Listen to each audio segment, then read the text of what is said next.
Welcome back, everybody. Brian Schwager here, founder of Wellness Movement Services, here to present more on my step by step process. Now, in my brief introduction video of my step by step process, I kind of covered the reasons why someone would come to me or the importance of even establishing a step by step process. In this first video, we're going to take a look at step one. We're going to take a look at the journey, how the journey starts for the client. They're on a journey of self-actualization. They're on a journey of self-development.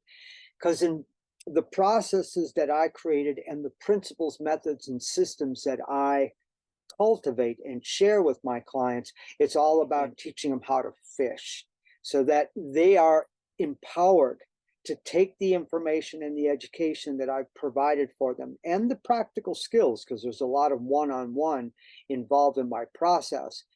They could take that and then live those principles for the rest of their lives and enjoy their life and better themselves. And it's a lot more than the physical. The physical representation is only a small part. I mean, to me, that's a beautiful outcome. That's a long-term benefit. But the real beauty is the change within, the changing of how they think. And by changing how they're thinking, all things begin to change in your life. Because Henry David Thoreau once said, if you change the way you look at things, the things you look at will change. So if you're having sleep issues, if you're having nutritional issues, if you're having emotional stress issues, and definitely if you're having any kind of physical issues, we have to first change the way we're addressing these and what they're really representing. And my clients have all embarked on that journey. And the first most important client to embark on that journey was me. Remember, I have walked through this. I continue to walk this path, and people have come to me for my knowledge and my wisdom, and I'm just sharing the same things my instructors shared with me. Let's take a brief look again at the step-by-step process, and then we're going to focus on step one. So remember, everything is based off of my four principles. If we look at these four principles more like the four pillars to everything we need in life, everything stems off of that. And that's why the little human anatomy image is in the middle of this logo, that everything is intertwined with it. We are embodied with systems of systems. We are a multidimensional system organism, a bioenergetic organism that talks to one another. So remember, all systems relate to one another. There's no way of getting around that.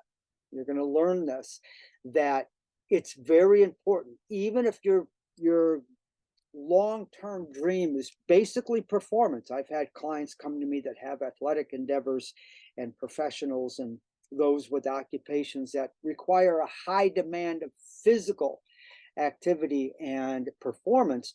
The same thing applies. It doesn't matter whether you're coming to me at pain or you're one of these kind of elite athletes. The four principles and the systematic approach always works. Because again, the step-by-step process is a journey.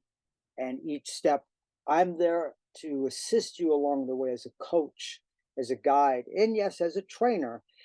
But most importantly is when you stumble, I'm there to coach you through it and empower you with the tools that you can move on. I made it easy, so I set up a basic consultation and a comprehensive. I will say the more challenging your situation is, the more likely, the most recommend the comprehensive consultation. I work off the premise that the more information I have, the better off that I am. And even if I hit areas that are outside of my educational boundaries, I always refer out. I always work cooperatively and through coordination with other practitioners, because I understand the physiological aspects of, of organ challenges and how that affects the body, and or mental emotional challenges and how that affects the body. I do understand that, and specifically, even from a physical standpoint, I understand injuries more than I ever have in my career. But again, gathering the information. So let's start with looking at just a basic consultation and some of the questions that I may ask. Remember, everything I do, everything I present to my clients is involves my 4 principles. All right. Let's take a look at the basic wellness movement lifestyle consultation. It's only a 2-page questionnaire. I don't even really have an algorithm for this, but I can at least identify where the rankings are when it comes to my 4 principles. This basic consultation, I'm gathering information about symptoms, and right off the bat, which one of these areas in your life stress you the most? Is it personal? Is it work, relationship, money, family? Each one of these identify with a different part of the body, but it also lets me know where your stresses are really coming from. Now, they have a lot to do with your body, as you're going to come to learn, but I'm also trying to find out how they manage it. Do they get anxious? Does it prevent them from enjoying their life and communicating, or building their relationships with family and friends? Now, if these things get in the way, they have to be addressed, because the emotion is directly influencing the body. That's scientific proof. If you want to know if the mind-body connection works, just wiggle your toes, because you cannot do that without processing, sending messages down for your toes to move. And if you've ever had a stiff neck, or your shoulder up here gets real tight after you've had a stressful moment happen, an argument or something, then you know that there's connection between emotion and the physical. So that has to be somewhat addressed. Then I got to find out a little bit about your nutrition. Do you eat processed or organic food? Do you skip meals? Now, what we put in our body is what we get out of it. So if you put the wrong kind of fuel in your body, you're going to get the wrong response. And we're seeing a lot of that. And we have seen a lot of that for the last 50 years. But if we skip meals, that's another challenge. I'm not talking about intermittent fasting here, or fasting in general. That's a different conversation. But if we're skipping meals, that has a tremendous effect on our blood sugar levels. And we have right now a real challenge in our nation when it comes to diabetes, don't we? We also have a real challenge when it comes to all the other health challenges, and that goes back to processed versus organic food. Have you ever used antibiotics? I need to know that, because although antibiotics will kill microbes in your stomach, it will kill the bad ones and the good ones. And just drinking a little bit of kefir, or eating some yogurt, or taking some acidophilus, or maybe some probiotics, that's a good start, but it may actually be worse than what we think. So anyway, I need to identify what's going on in the gut, because the gut is connected to the brain and vice versa. But they've already referred to the gut as the second brain. 75% of your immune system, up to 80%, is located in your gut. Your first line of defense is down there. And digesting food into a molecular structure so that your body can uptake it, so that you can build bones and fingernails and skin and muscle tissue, etc., and enhance your organ function. If we are not absorbing it because the gut has been thrown into imbalance, your flora is out of balance, then we have a challenge. So I need to know when and in how many times in your life that you've taken antibiotics. Do you have any skin irritations? Do you drink tap water? So skin irritations, always remember that your skin is an organ, and when there's something on the skin, it means that something's going wrong inside. It all depends where it's located. So do you get skin irritations? Do not drink tap water. I'm gonna stand on my little platform and say, do not drink tap water. Make sure it is purified and clean. If you do, and you have been, like I grew up drinking tap water in an urban area, blue collar neighborhood, and we found out later that the water was bad. When I look at restoring your body, I start from the inside out. So I want to start cleaning up your environment and then restoring your functional movement, or your movement. Do you wake up feeling unrested? Well, You can have your eyes closed and go to sleep and still wake up tired. That means your body wasn't sleeping. It wasn't really restoring or repairing. And it's vitally important that we get this into consideration. Do you often go to bed after 10:30? And I will go into some of this in a little bit more detail when I get to my comprehensive consultation questionnaire. But I just wanted to give you an idea that even if you do the basic, I ask a lot of questions. Do you have any movement related restrictions or pain? If so, which one, where are they located? Have you ever had an injury? Now, remember, the two leading causes to injuries is a previous injury and muscle imbalances or restrictions. So getting that out of the way right off the bat, have you ever had an injury? Do you have muscle imbalances, or should I say, do you experience restrictions in movement? Have you ever had a head injury, concussion, stitches in your head? I'll even go so far as to ask you if you ever been in a car accident, rear-ended, and maybe, experienced some whiplash. So head injuries and concussions and things like that help me to find out whether or not your processor has been jolted.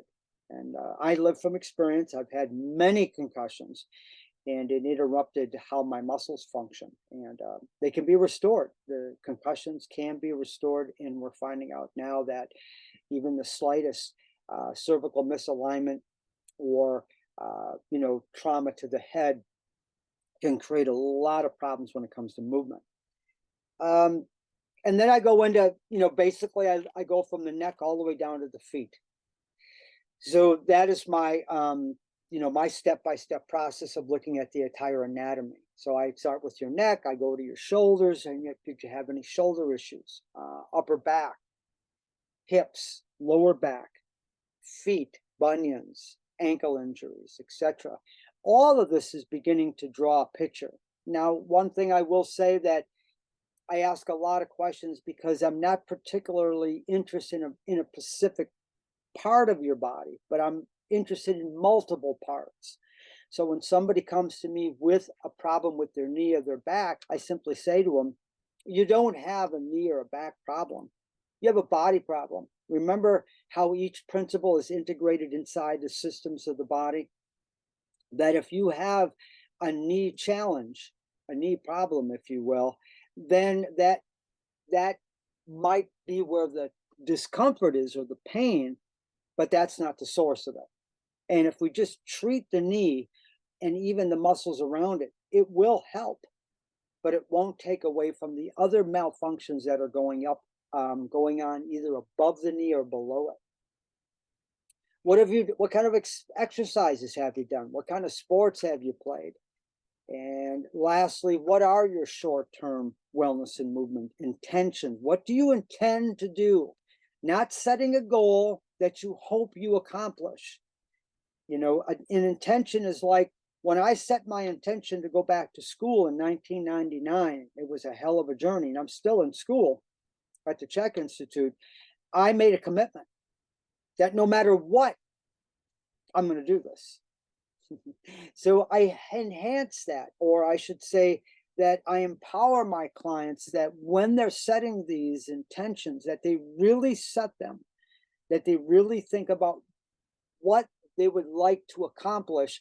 And then when it comes to their visions, my vision was to be able to do what I'm doing today on this video, to have this kind of knowledge and experience that I can share to people. That was my long-term vision. I'm living it. And then along the way, I've set new long-term visions. So it's important that we have these. Again, I walk the talk. I've done this with hundreds of my clients, and everything starts with a thought. And just because you have a thought that you want to call a trainer, get into shape, or you want to go to PT or chiropractic, a chiropractor to work on your knee or your back or whatever, are you committed to really restoring it? And a lot of people are not ready for that. So they just want a quick fix, they patch them up, and away they go. My clients, they've been through that, Been there, did that. Again, watch the intro to my 5-step video, and I share some of these stories with you. And then we go on from there. Now, once I have this information, then I can determine whether or not, whether or not I myself am going to help you, because I'm probably going to have to refer out, or I may talk to them and say, I really would rather have you fill out the comprehensive questionnaire, because some of these answers are leading me to think that we have some real issues going on, and I'd really like to help you with those.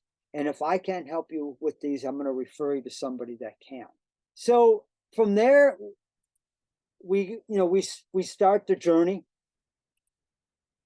We start the journey by setting up an appointment for a basic or comprehensive physical assessment. Now, that's determined in that consultation. The mystery is in the history. So I start there with questions before I get to the physical reasons or looking at the physical parts of your challenge. You don't want to put the cart before the horse, right? Let's take a look at the comprehensive consultation questionnaire.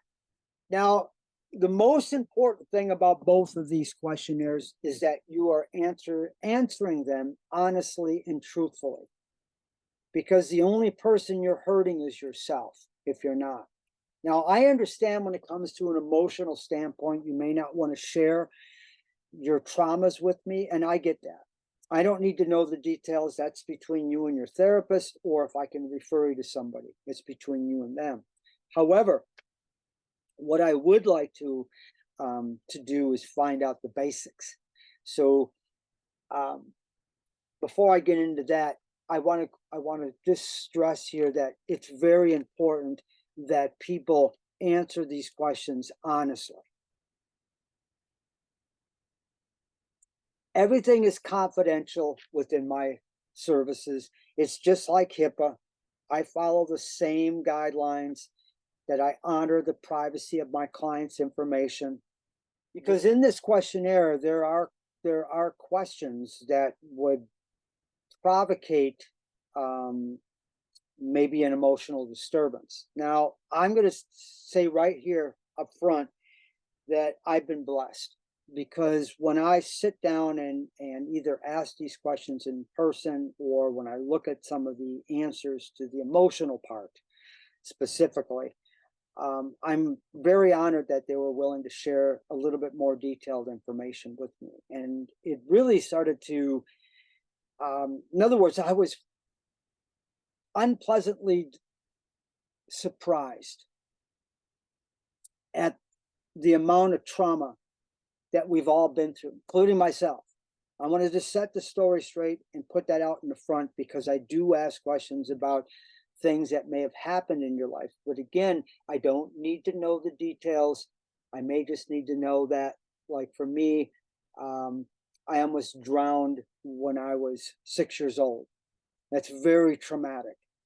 I grew up in a physical, demanding, and verbally abusive household. But as you're starting this journey, and I'm opening up some doors here, you can see right off the bat that this isn't for this kind of approach isn't for everybody. It's only for those who've been referred, who have had no success anywhere else, and somewhere along the way they got my name. Like I had gotten a phone call the other day. I got a referral from a friend of mine in Nebraska, and this lady called from North Carolina. And before I knew it, I was on the phone with her for an hour and a half. And she was just sharing information, and we're going to start this journey. But it all started with a simple question, and she felt comfortable, and she said, "This is the approach I'm looking for." You see how that just kind of falls into place? And I don't have to start off with anything more than looking at what their intentions and their dreams are, their visions. What are your 3 major wellness and movement challenges? If there were 3 things that are really challenging you, what are they? And how long have you had them? Now, again, in my intro to my 5-step approach video, which is on my YouTube channel, I talk about this in detail, that my clients have come to me with 3 years, 8 years, and up to 15 years of on and off challenges before anybody was able to get to the cause of it. And by the time they got to me, I ask questions and I listen. As you can understand, I listen to my clients. I take the time. And even in the physical assessment, I take the time calling practitioners, aligning myself with practitioners to help my client. It's all about helping them, serving them so that they can learn to maintain this on their own, but they don't know how to maintain something they don't understand. I need a list of all current medications. And then when you fill out these questions, you're looking at each question, you're looking how the question relates to you in the past 6 months to 2 years. All right. And that we rate it and rank it. So you have a low number of 0 to 1, which is none to hardly ever. Moderate level is 2 to 3 sometimes or more often, and 4 to 5 is frequently to daily. So I'm not going to go through every question on here, but I want to give you a visual. And the most important visual is going to be the emotional health. In a book I read for school, for the Czech Institute, The Body Keeps the Score. I forget the name of the author, but you can look up that book. I'm not going to recommend you read it because it's pretty heavy reading. But the research has shown that the traumas that we physically encountered, we visually saw, or we heard through our ears, that information gets downloaded into your subconscious. Read the works of Dr. Bruce Lipton. The Biology of Belief is a good book. It gets trapped into your subconscious mind. And note that every organ, every tissue, every cell is communicating with your mind. So when you have experienced something traumatically, your body holds the score. Your organs hold the event. There's no doubt. And most of our pre-programming and our trauma, I should say all of our pre-programming, including the trauma that happened in the early part of our life, specifically between 1 and 7. I could even go back to when the child is in the womb. Because how many moms are watching this? How many of you have kids, mothers, because you are, you're the one that carried that child. Are you in sync with your baby as it's in your womb? Yes. Whatever you crave, your baby craves. I crave milkshakes because my mom had a lot of them when I was inside of her. When my mother experienced fear, I experienced fear. And all that gets downloaded. I didn't know how to process it in there, but I later on found out it get triggered. And then as we go through ages 1 and 7, those are the most impressionable years of our little processor, because it's an empty processor and it's just taking in all kinds of information, good, bad, or indifferent, and that gets downloaded. Like a good download would be, don't touch that because it's hot. That would be a good conditioned response to teach the child. At the same time, when I was younger and I was verbally abused, that's not a good program, because between the ages 1 and 7, you're impressionable. And when that gets repeated, it's like repeating something. It's like repeating anything. When you were learning to tie your shoe, the repetition is what brought the skill. didn't it? Because now it's programmed in you. So emotions can get programmed inside of you, and then later in life, they get triggered. And these negative trapped emotions and these traumas get released. Okay. Now, the reason I say all that is because I'm looking age. When did these things happen? I don't need to know the detail. And it starts to add up. Well, and it all starts with your mind, which is the weakest muscle in the body. It's the weakest muscle. So as these stressors add up through the ages, they accumulate. What is your daily stress level? Do you react more than you respond? What are the major causes to your stress? Going back to relationships, money, employment, family issues.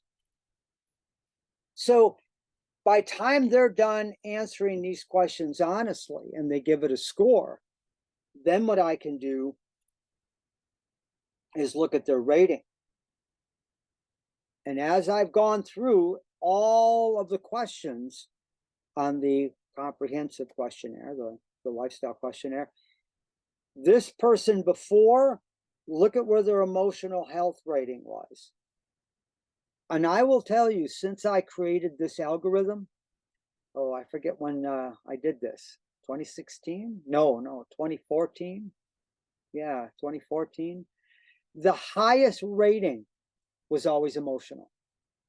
The second was physical. You see why you have to start with correcting the mind? When that score is high, it spills over into our sleep. It spills over into our nutrition. Sleep meaning biochemical health.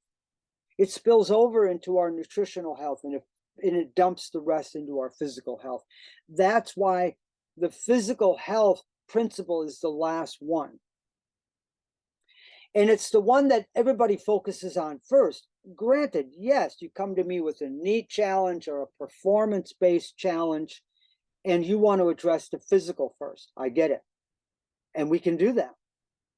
And I did it. But what I stopped doing was patching up people because they just came back. It got worse. And I started moving into a paradigm in the late 90s that I wanted to get to the cause of this. And if I need to develop a team of experts, I'm going to do it. So as they spill over, what happens is your readiness for any kind of exercise is going to be determined by the load. Because as you stack things up, the load gets heavy, doesn't it? And as the load gets heavy, you're moving away from wellness and movement. On a wellness movement continuum, you're moving away as the load goes up. These are your loaders right here. Aches, pains, overweight, sleep issues, decreased energy. Again, going back to the questionnaire, as you make your way through and your scores go up, you start finding out that your readiness for exercise is going down. And people don't know. They just want to get going. I hear it all the time. I just want to get back to tennis. I just want to get back to my job. And I want them to get back there sooner than later anyway, because if their tennis brings them happiness, I want them to be happy. But I want them to be happy without tennis as well. But by skipping steps, by not looking at the cause, this is why we have the challenges we have today in our society. This is why we have an increase of exercise-related injuries. This is why we have an increase in all the health challenges we're facing in this world, because we are not looking at making changes from the inside out. We're not looking at lowering these physiological loads. My clients have lowered their loads, lowered their rating, and they can get back to life. And once they're down here, all they have to do is follow the system, follow the plan. Will there be days where will there be days and times where you're going to want to quit? Sure. I'm honest with them. You're going to have those moments. I had them. That's why you have to train the mind. Just like when I work with professional athletes and they didn't win. You know, they were winning and winning and winning, and all of a sudden they lost. So what's the first thing we're going to have to work on before he makes a comeback, he or she? We're going to get their mind right. Ask any elite Olympic athlete, and I'm going to say something here when you ask them. These true, authentic Olympic athletes, and I knew two of them, and I knew one that went through a pretty bad situation, traumatic. And not only did they lose their chance to get the gold, but a family member had died. I think it was the night before their final competition for the gold. This person came back 4 years later, got past all that, worked on their grieving, step by step, and won the gold. So what I'm saying here is simply we have to make a commitment. And that comes in behalf of the practitioner as well. Are we committed to looking at the body as a unit? Are we unafraid to ask questions that relate to someone's health history? And there's more than this questionnaire. I have a health history questionnaire. Are we committed to finding out what's going on with your digestion? Now, let me just briefly do this. This is really cool. When we look, again, let's start with emotional health, how we handle stress. 90% of all illness is directly connected to stress. All of them. Not just what you're eating, not just what you're breathing and drinking, but how you're thinking. Remember, the processor needs to be reprogrammed. Changing our thoughts. Thoughts are things. When you have a bad thought, you create peptides that are negative, angry, hateful, and every cell is picking up on that information. It's trapped in organs and in tissues. Here's an example. If energy going through an organ, think of caffeine and your adrenals. If this is too high for optimal functioning and the organ overheats, the organ will dump the excess energy into the muscles it shares direct neurological relationships with first to save itself. The brain will always try to protect the organ first, which means that the other parts of that energy that was overloaded get shoved into the tissues and various tissues. So if we're looking at this part of the body, kidney, prostate, testicles, ovaries, uterus, and bladder, there are muscles that connect your legs to your trunk, called your hip flexors. You know, they can get tight because these organs are overheated. In the middle of your body, stomach, small intestine, pancreas, liver, colon. You know, when those organs are overheated, it disperses the excess energy into the muscles that wrap around your body, called your inner core, not your outer core. Your outer core gets affected, called your inner core, which provide spinal stability and turns them off. Sensory motor amnesia. And if your spinal stabilizers are turned off, just ask any of my clients who have low back pain. You go up to the green part, heart and lungs. If you're suffering from a heart loss, love loss, or if you're grieving over someone either that's still alive or had passed away, that can affect those organs, but it also can affect the muscles that attach the shoulders to the middle of, or the upper part of your trunk. You see where I'm going here? Sleep. This is important. Did you know this is your circadian rhythm? And did you know that? So when you wake up in the morning, you wake up with cortisol. You're awake. It's time to do things physically. You're mentally sharp. That cortisol begins to wean off throughout the day. And then by mid-afternoon, you start releasing hormones in preparation for sleep. How important is sleep, ladies and gentlemen? Well, if sleep is so important, then why is it that 50 to 70 million Americans suffer from sleep deprivation? Because they got too much on their mind before they go to bed. They're eating the wrong foods that are not right for their metabolic type. And a host of other things are going on. Emotional stress, what you're watching and listening to and reading before you go to bed. And when you go to bed at 10 o'clock or 10:30 and you sleep until 2 a.m., that's when your body's physically repairing. So if you look at the top here, it says an anabolic response. Anabolic means to build up, to nurture, to restore, to grow. And if you're not getting physical repair, then how are you going to repair your tissues and your ligaments and your bones and your heart and your liver, large intestine? So a lot of people don't go to bed until 12 o'clock. And we won't even get into talking about our second and third shifters. And then at 2 a.m., we start our repair for our brain, our neurotransmitters, all the little communicators and all the little chemical processes that help us to think, retain information, etc. And people wake up at 3 o'clock in the morning and 2 o'clock in the morning and they can't get back to sleep. Now, if I wake up to go to the bathroom, I can go back to bed and go right back to sleep. So that's not really that bad. That's not bad at all. But if I wake up 3 or 4 times during the night to go to the bathroom, something going on with my kidneys, my bladder.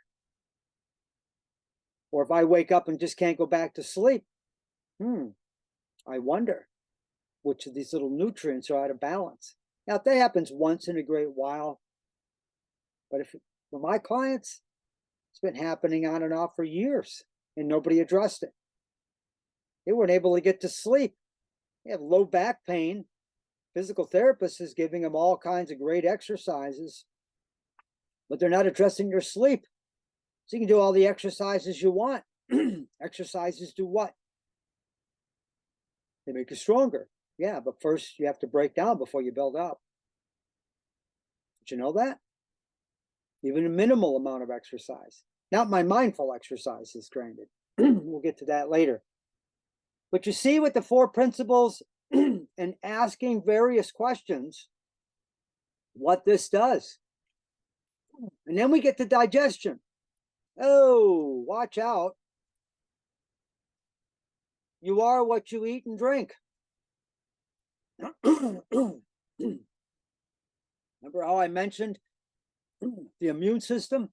70 to 80% of your immune system lives in your gut, interacting with your microbiome. Well, how healthy is your gut? Do you have frequent colds and flus? Are you wanting to not getting a cold or flu? Do you have infections that are not healing? Poor digestion affects immune system, mood, and a host of other factors. Remember, the brain communicates with the gut, and the gut communicates with the brain.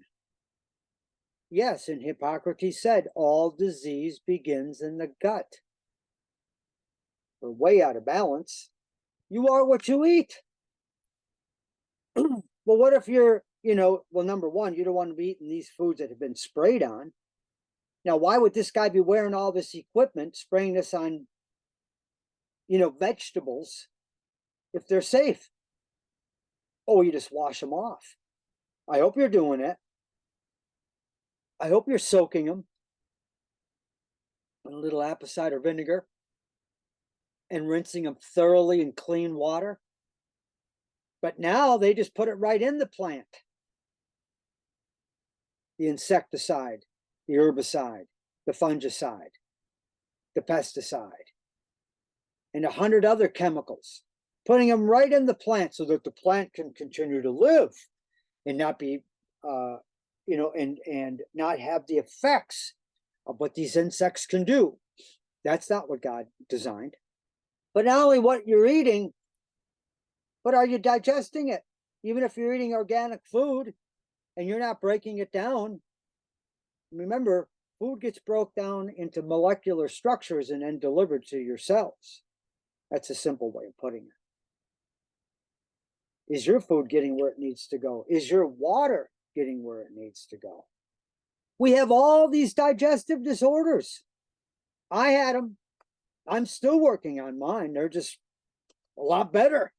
And I did it naturally. I never had to take anything. Even the illnesses that I had been diagnosed with in the middle to late 90s, I chose to treat it naturally. And the first thing I needed to treat was my emotions. But my point here is, look at these digestive disorders. And remember, your gut is directly linked to your stabilizers. So in your viscera, which is right here in the center of your tube goes from the bottom of your neck to your hip bone.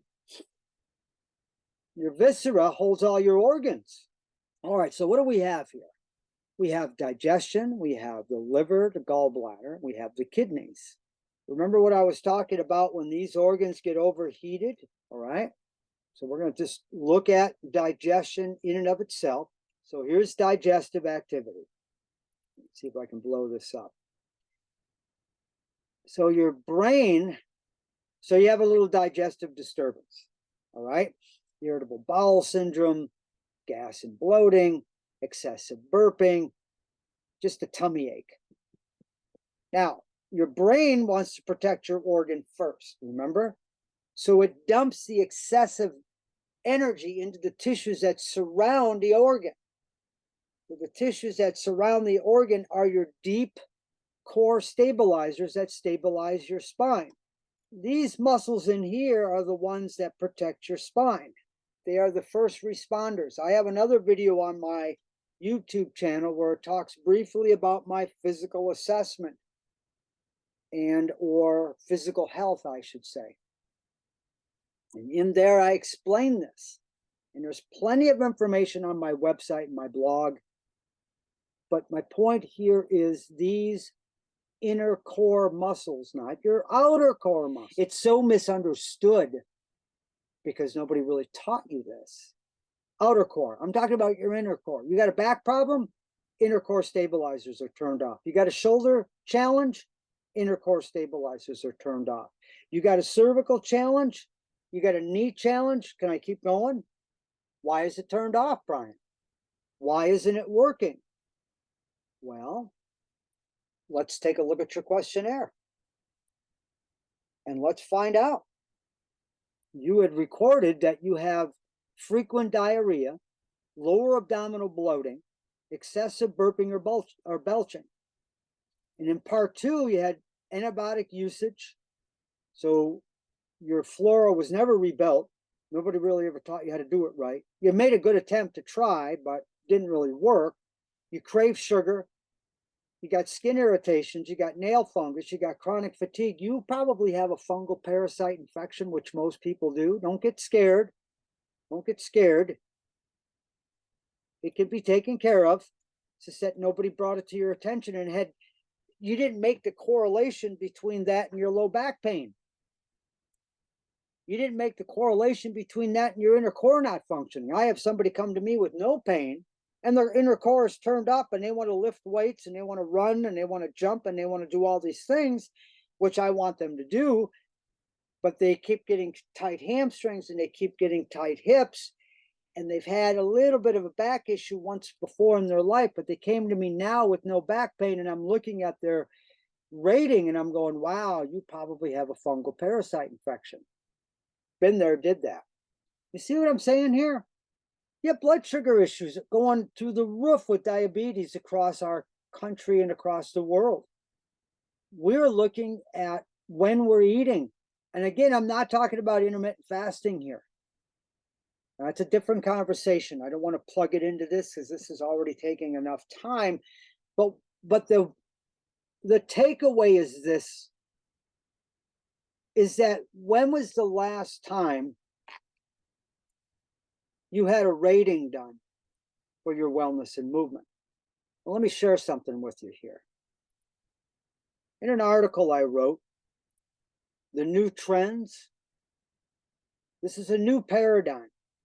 And in this article, I talk about my 4 principles. This is located on my, I think it's located in my blog. If not, I can get this to you if you want this, my 5-step process. But what I'm getting to is this, right here. So here, these are the baselines for blood pressure. These are the baselines for cholesterol. You have to stay within the baselines, because if you go outside the norm, your chances for a heart or pulmonary challenge increases. Thank God that they have a rating. Thank God that we now know that normal blood pressure, or I should say below 120, below 80 is normal. So the top number is 120, the bottom number should be about 80. Thank God we have these baselines. And my thought was, why don't we have a baseline for wellness and movement? If people can identify, and I know you can, if people can identify with this and say, all right, I don't want to take your statin drugs, and if I have to take high blood pressure medication, I want an exit strategy, then I'm glad you brought this to my attention. My clients have these issues. They have high cholesterol. They have high blood pressure. It's a lifestyle issue. It's what you're thinking, what you're drinking, what you're eating, and when you're not sleeping. That's what it is. Even all your injuries. You know, there are 10 reasons why we have all the injuries, just to stay on this note about rating and lifestyle. And look at this. Even when it comes to your muscles, bones, ligaments, tendons, etc. Look at the risk factor, number 6. Now they're saying lifestyle is part of this. Well, yeah, you know, I knew that back in 1995. It's a lifestyle change. So now that we have a better idea that lifestyle factors can have an effect on the first 3 principles, let's look at how that affects, all of these affect the 4th principle. So remember that each principle is scored, and as the rating goes up, the load on that stress is shared by each one of them. So when the emotional score goes up, it has an effect on the biochemical health score, and then the nutritional health score. So this is load sharing. So think of like a bucket. When a bucket overfills, it spills over the edge and ends up on the ground. In this case, when these individual health ratings go up, they spill over into other areas of the body, meaning emotional health, you know, the emotional stress that we encounter. And as we get worked up, it changes our chemistry. Your heart rate goes up, you produce more cortisol, and your body might start sweating. These chemical changes can have an effect on how we sleep. And then emotionally, we might be eating the wrong food, because we know that a lot of eating disorders are based on emotional patterns. So now we have this factor. What I'm driving home here is that we're trying to show the client how the load shares from one principle to the other, and then we end up at the bottom into the physical. Remember, the body keeps the score. So as I have this emotional health rating that's up, I have more muscles that are tight, and I have more muscles that are weak. There's a correlation between emotional stress and muscle tonicity, which means tightening. and also emotional stress and muscle weakening. We have a lack of sleep. Now, I want to go back here for a minute. I didn't cover this part of the catabolic response to sleep. Now, I covered the anabolic, to grow, to restore. Remember, between 10 p.m. and 2 a.m. is when you have physical repair. And between 2 a.m. and 6 a.m. is when you have psychological repair. And when your body's overloaded, so here's a great example of how the loads increase throughout the day. We have excessive cortisol throughout the day. We're not getting our release of these hormones and then gliding down, right, baselines, and then starting to produce your go to sleep hormones and your growth hormones. But here, all of that gets interrupted, and it affects our repair, whether we're talking about tissue repair or brain repair. It affects that repair process. And this done day after day after day starts to break us down. Catabolic means to break down, anabolic means to build up. So here we are deteriorating. We are, we are in dis-ease. The body is not at ease. And we start experiencing more symptomatology in the body. So achy bones, muscle aches are part of that physiological process. Any inflammatory increase will show up in your joints, your blood. So people will start feeling more aches and pains. They'll report this. And then lastly, when it comes to these symptoms, I want to find out when and in what position does this discomfort happen, if you have them. So here we have two questions. These are really important. If somebody has more pain after sitting a longer period of time compared to standing, that tells me something. And it also starts to direct me as to, I may need to refer them out. I may need to know what's going on in their spinal column if they have more lower back pain sitting than they do standing, or vice versa. They may have more lower back pain standing compared to sitting.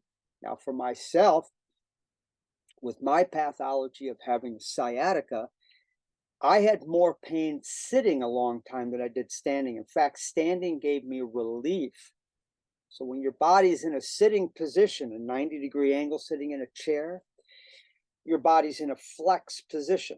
So I did not tolerate long periods of flexion, in this case, sitting. So we call that flexion intolerant. You have joint swelling. Now, and another important one is numbing, tingling in the arms and legs, because that's indicating we have a segmental dysfunction in the spinal column.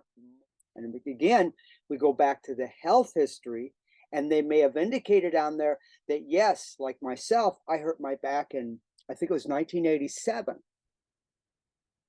And if it was never properly rehabilitated, then there's going to be ongoing problems, not just with the lower back, but it may start showing up in the hip, in the knee, in the foot.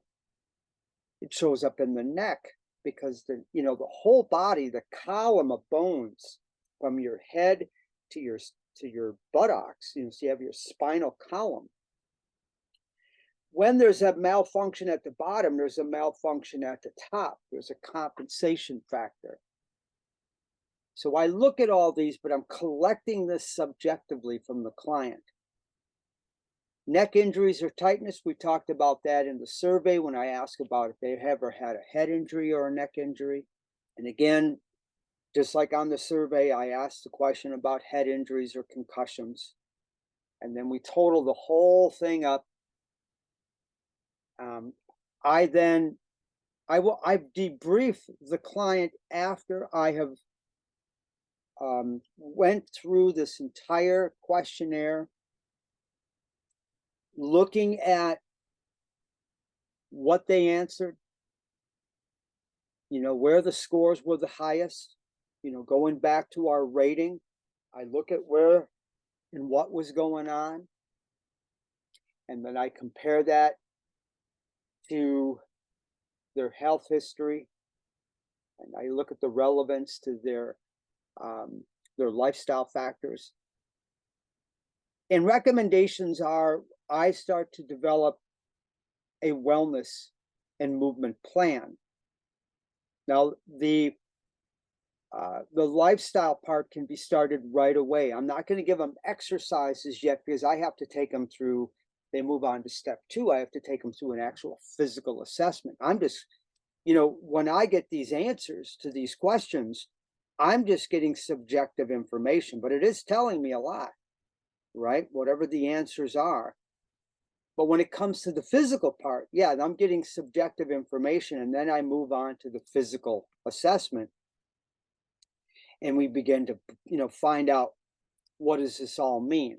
But before we get there, I want to make sure that I'm giving my client some sort of plan to start moving their score, their rating rather, start moving their rating in the opposite direction. And the most important part to start with is, of course, their emotions. So I give them a plan that's designed for them. It's customized for them. All kinds of strategies that they have to choose from that they can use as tools to start lowering the score, lowering the rating. Tools such as reading self-help books from the emotional perspective.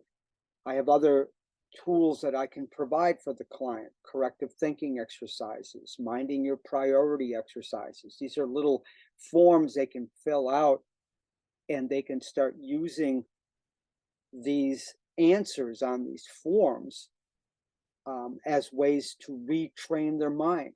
I give them mind training exercises. This has to be done, because if we don't change how we're thinking, how we're perceiving life, then we're still going to struggle.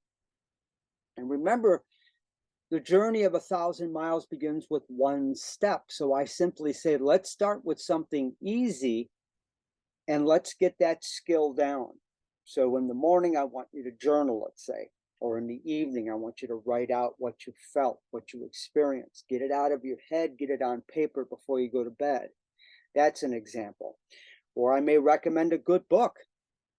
The Power of Intention by Dr. Wayne Dyer, or What's in the Way is on the Way by, I forget the lady's last name. First name is Mary. But I recommend books that are based on where they're at, that fit into their comfort zone. I'm not going to recommend something that they're not going to identify with. Because the power of self-development is the most important part of this whole process, because in a self-developmental process, you're changing who you are. And therefore, it makes these lifestyle changes more manageable. I was once told by one of my mentors that we should spend 15 to 30 minutes a day minimum doing some sort of self-developmental work, something that will improve self. And then when it comes to biochemical health, nutritional health, I start giving them more things to look at. So like biochemical health, I'll say, let's start, instead of going to bed at midnight, let's start trying to get in bed by 11:30.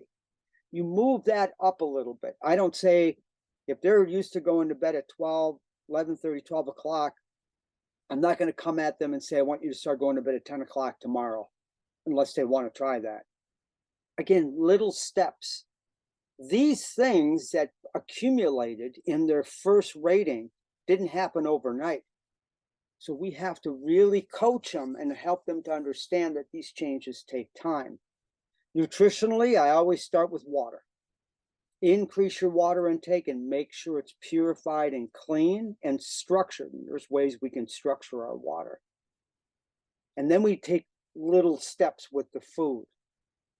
Unless they have an extravagant problem, then I have to refer them out, and I'll let the functional nutritionist or someone in that field take care of that responsibility.